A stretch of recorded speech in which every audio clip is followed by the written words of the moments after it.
दोस्तों बिहार जीविका की ओर से अभी 5 प्रकार के वैकेंसी निकल के सामने आया हुआ है। इसमें जो है फॉर्म किस तरह से फिल आउट करने हैं हर एक टॉपिक पे हम बात करेंगे। चलिए वीडियो शुरू करते हैं। सबसे पहले आना है गूगल पे यहाँ पे सर्च करना है BRLSPS जीविका। इतना सर्च करेंगे आपके सामने करियर का ऑप्शन आएगा। करियर पे जो है ओके करना है। ओके करने के बाद ये जो रीडायरेक्ट कर देंगे आपको रिक्वायरमेंट पेज पे। यहाँ पे आने के बाद जो है सिंपली यहाँ पे देख लेंगे कितना सारा वैकेंसी अभी जो है चल रहा है। इसमें सब ये इंटरव्यू लेवल पे है। इसमें ऑनलाइन CU एंड अकाउंटेंट ये दोनों के लिए जो है ऑनलाइन अप्लाई हो चालू हो चुका है। इस 24/4/2025 तक रहने वाला है। इसमें फॉर्म फिल आउट किस तरह से करेंगे चलिए स्टेप बाय स्टेप समझते हैं। और अब बाकी ये सब पर जो है हमने टॉपिक कवर किए हुए हैं नेक्स्ट वीडियो में। तो चलिए आज के वीडियो में इस पे हम बात कर लेते हैं।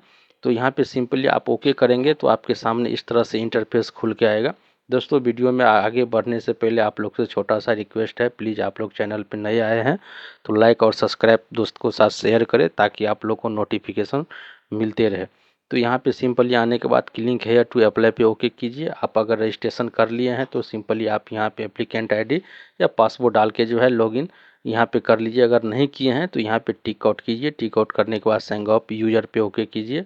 इतना करने के बाद आपके सामने रजिस्ट्रेशन का पेज खुल के आ जाएगा। यहाँ पे पूछा जा रहा है आपसे अप्लाई फॉर ओके करेंगे, स्टूडेंट फॉर रिकॉग्नाइज्ड यूनिवर्सिटी या इंस्टीट्यूट ओके करेंगे। आपसे पूछा जा रहा है पोस्ट फॉर, तो यहाँ पे पोस्ट देखेंगे दो है, एक अकाउंटेंट के लिए और एक चीफ एग्जीक्यूटिव ऑफिसर मतलब CO के लिए। तो दोस्तों हमने सेम इसी प्रकार से CO का फॉर्म भी जो है इसी तरह से अप्लाई होगा। हम जो है इस वीडियो में टॉपिक कवर करेंगे अकाउंटेंट के लिए। और इसी में सेम अकाउंटेंट में जिस तरह से फॉर्म अप्लाई हो रहा है सेम CO में भी इसी तरह से फॉर्म अप्लाई होगा। तो आप लोग अच्छे से देख लीजिए और step by step form apply कीजिएगा।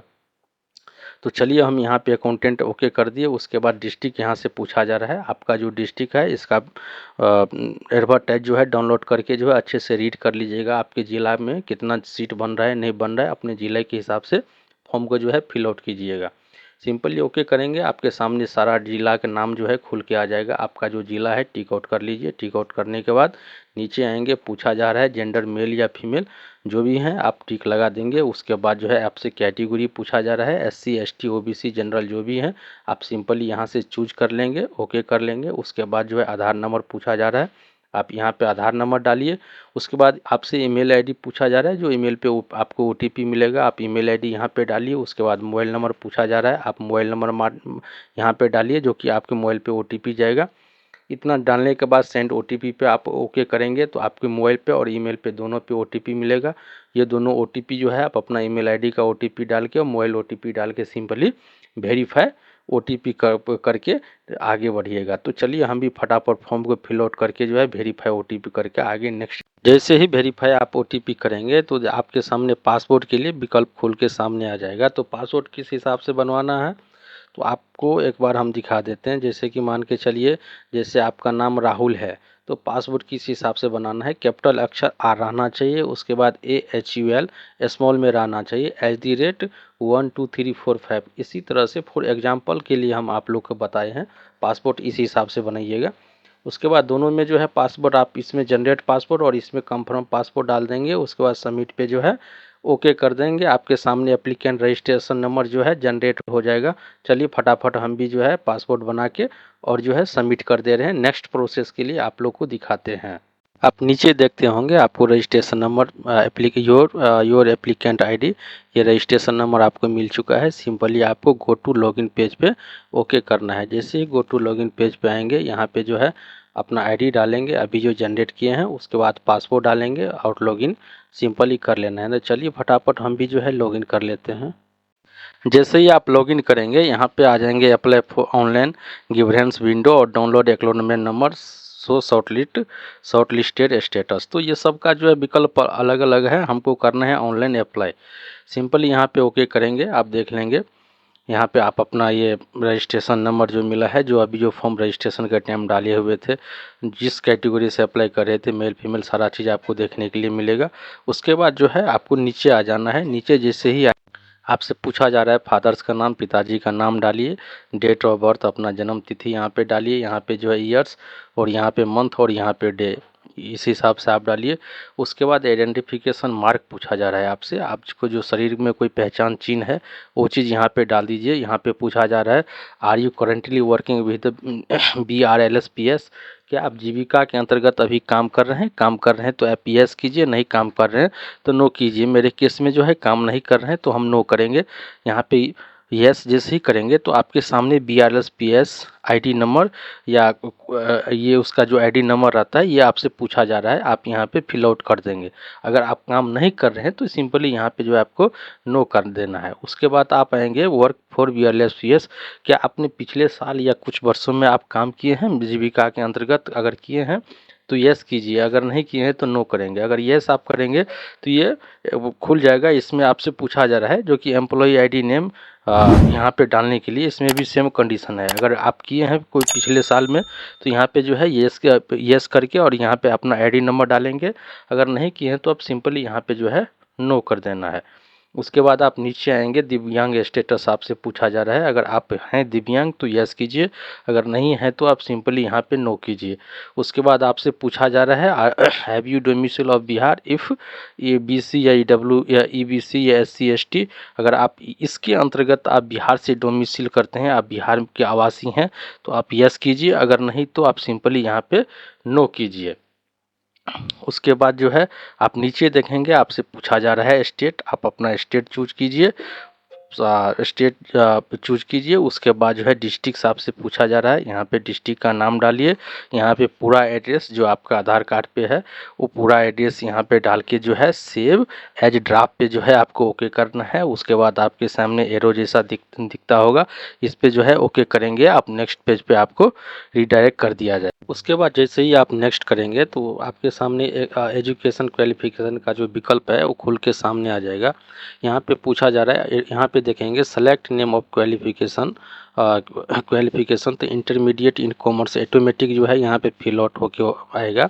उसके बाद नीचे देंगे area of specialisation if any, अगर आपके पास कोई ऐसा है तो यहाँ पे डालिए, अगर नहीं है तो सिंपली आप छोड़ दीजिए। इसमें एडवांस सब्जेक्ट के बारे में पूछा जा रहा है, अगर है तो डालिए, नहीं तो छोड़ दीजिए। डेट ऑफ फाइनल मार्कशीट, आप नीचे आपका जो सर्टिफिकेट रहता है, मार्कशीट अंक प्रमाण पत्र जो रहता है, इसके नीचे में आप देखेंगे डेट दिया रहता है जो कि किस डेट का आपका मार्कशीट इशू हुआ है, वो डेट सिंपली यहाँ पे आप फिल आउट कर देंगे। और उसके बाद आप देखेंगे नेम ऑफ कॉलेज इंस्टीट्यूट, आप जिस स्कूल से आप उत्तीर्ण किए हैं या पास आउट किए हैं उस कॉलेज या यूनिवर्सिटी का नाम यहाँ पे डाल देंगे। इंटरमीडिएट जिससे आप पास आउट किए हैं उसका नाम, उस कॉलेज का नाम डालिएगा यहाँ पे। उसके बाद college affiliate with the university या एंटोनोमिक्स बॉडी, तो अगर आपका कॉलेज अगर रजिस्टर्ड है, एफिलिएट है यूनिवर्सिटी से तो आप यहाँ पे सिंपली यस कीजिए, अगर नहीं है तो नो कीजिए। उसके बाद आप नीचे आप देखेंगे marking number format, marking number grade format, तो आपको अगर मार्कशीट जो नंबर में है तो यहाँ पे सिंपली टिक लगाएंगे, या आप ग्रेड में है आपका मार्कशीट तो यहाँ पे जो है टिक लगाएंगे। ग्रेड में जैसे A grade, B grade, C grade, ऐसा करके अगर आपका मार्कशीट है तो इसमें टिक लगाइए। अगर नहीं आपका परसेंटेज में है जैसे 60%, 50%, जो भी परसेंटेज आता है इसमें है तो आप सिंपली यहाँ पे टिक लगाएंगे। उसके बाद पूछा जा रहा है आपसे टोटल ऑब्टेंड मार्क, आप कितना, जैसे कि इंटर का एग्ज़ाम हुआ था, आप जो है इसमें कितना मार्क लाए हुए हैं। और इसमें पूछा जा रहा है फुल मार्क, जो आपका इंटर का जो एग्ज़ाम हुआ था फुल कितने मार्क का हुआ था, आप ये चीज़ यहाँ पे आप डाल देंगे और यहाँ पे जो है आप देखेंगे ऑटोमेटिक परसेंटेज में आ जाएगा। उसके बाद परसेंटेज में यहाँ पे आने के बाद सेव एज ड्राफ्ट करेंगे और उसके बाद जो है नेक्स्ट पे जो है ओके कर देंगे। तो चलिए हम भी फटाफट फिल आउट करके सेव एज नेक्स्ट पे जो है ओके कर के आगे के यहाँ पे आप देखेंगे आपसे पूछा जा रहा है वर्क एक्सपीरियंस डिटेल, यहाँ पे पूछा रहा है ऑर्गेनाइजेशन नाम, आपने किस संस्था में आप काम किए हैं उसका नाम यहाँ पे डालिए। ऑर्गेनाइजेशन एड्रेस, जो संस्था में जिधर आप काम किए हैं उसका आप पूरा एड्रेस यहाँ पे डालिए। टाइप ऑफ ऑर्गेनाइजेशन, आप संस्था किस संस्था है, जो मतलब गवर्नमेंट PSU है या BRLSPS का है, या उसके बाद देख लेंगे एंटोमेंट गवर्नमेंट बॉडी है या बैंक है या इंटर मल्टीनेशनल ऑर्गेनाइजेशन है, जो भी है, या reputed registered recognition company with organisation है, जो भी जिस भी संस्था के अंतर्गत आपने अगर काम किए हैं, जिस भी संस्था के अंतर्गत आप एक्सपीरियंस, आपके पास एक्सपीरियंस लेटर है, आप जिस भी संस्था में काम कर रहे हैं उस चीज़ यहाँ पे सिंपली आप चूज कर लेंगे, चूज करके टिक आउट कर लेंगे। उसके बाद आप देखेंगे यहाँ पे पूछा जा रहा है organisation working in the field of,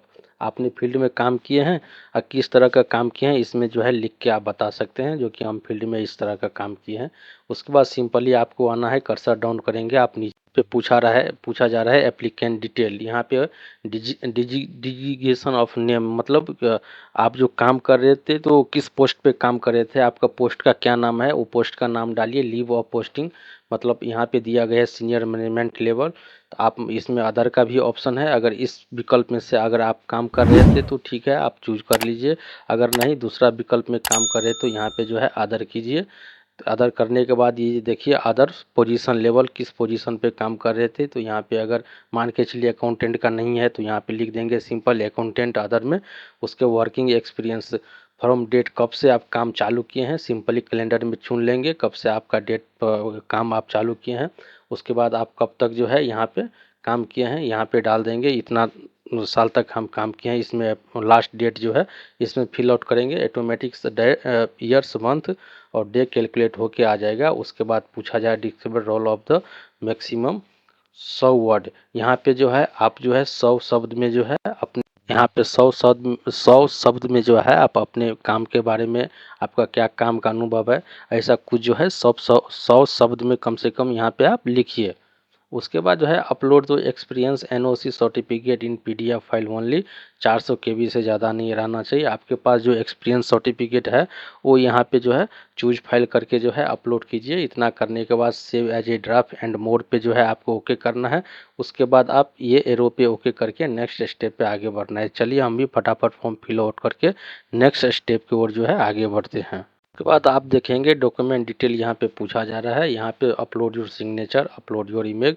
बहुत सारे लोग का ये क्वेरी रहता है जो कि आप सिग्नेचर कैसे अपलोड करेंगे, केवी कैसे बनाएंगे या इमेज कैसे केवी बनाएंगे। तो सिंपली दोस्तों आपको गूगल पे आना है, यहाँ पे सर्च करना है 50 केवी। जैसे ही 50 केवी आप सर्च करेंगे आपके सामने जो है ये कंप्रेस जेपीजी टू 50 केबी का फाइल खुल के आएगा। यहाँ पे आने के बाद सेलेक्ट फाइल कीजिए, जो आपका फोटो इमेज जिधर भी रहेगा सेलेक्ट करके यहाँ पे डालिए और कंप्रेस का आपको विकल्प आएगा, जो है आपको ऊपर आगे पीछे करके कंप्रेस कर लेना है और फाइल बना के सिंपली यहाँ पे जो है अपलोड कर देना है। उसके बाद आप नीचे आएंगे, यहाँ पे देखेंगे अपलोड योर सिग्नेचर, वो 50 केबी से ज़्यादा नहीं रहना चाहिए और जो आपका इमेज जो है फोटो जो है इमेज वो 100 केबी से ज़्यादा नहीं रहना चाहिए। इस हिसाब से आप केबी बना के अपलोड कर लेंगे। आप सिंपली आपको नीचे आना है, नीचे आएंगे तो यहाँ पे आप देखेंगे आपसे पूछा जा रहा है 10th marksheet, upload your 10th certificate. आप यहाँ पे सर्टिफिकेट अपलोड कीजिए, 10th क्लास का जो प्रोविजनल सर्टिफिकेट आपको मिला है वो चीज़ अपलोड कीजिए। उसके बाद आपसे पूछा जा रहा है upload last qualification marksheet that make your eligible to apply this position. ये इंटर लेवल पर है, इंटर लेवल का जो है मार्कशीट आपको जो मिला है वो जो है यहाँ पे आप अपलोड कीजिए। इसका जो है पीडीएफ फाइल 400 केबी से ज़्यादा नहीं रहना चाहिए, इसका भी 400 केबी से ज़्यादा नहीं रहना चाहिए। उसके बाद आप सेव एज ड्राफ्ट पे ओके करेंगे और यहाँ पे नेक्स्ट पे ओके करके आगे के विकल्प के लिए आगे। उसके बाद आप प्रीव्यू देख लेंगे जिस हिसाब से हमने फॉर्म फिल आउट किए हैं, जो कुछ भी डिटेल इसमें आप डाले हैं सारा चीज़ एक बार चेकआउट कर लेंगे। चेकआउट करने के बाद आप जो है सिंपली देखेंगे जो कि आपका फोटो वोटो सारा चीज़ अपलोड हो गया है। और यहाँ पे देखिए क्या है पेमेंट एंड फाइनल सबमिट, यहाँ पे आपको जो है ओके करना है, पेमेंट करना है 300 रुपया। उसके बाद जो है आपको फाइनल सबमिट करना है, बस इतना ही कुछ है और ज़्यादा कुछ नहीं है। दोस्तों आशा करता हूँ आप लोग का ये वीडियो अच्छा लगा हो तो प्लीज़ लाइक और सब्सक्राइब जरूर कीजिएगा। इसी तरह से हम हर एक टॉपिक पे जब तक जो है कोई चीज़ ऑनलाइन प्रॉपर ढंग से होगा नहीं तब तक हम वीडियो अपलोड करते नहीं, वीडियो बना के अपलोड करते नहीं हैं। तो हम आशा करते हैं दोस्तों, उम्मीद करते हैं आप लोग ज़रूर सब्सक्राइब कीजिएगा, ज़रूर चैनल को ग्रोथ कीजिएगा। तो चलिए आज का वीडियो जो है यहीं से जो है क्लोज करते हैं।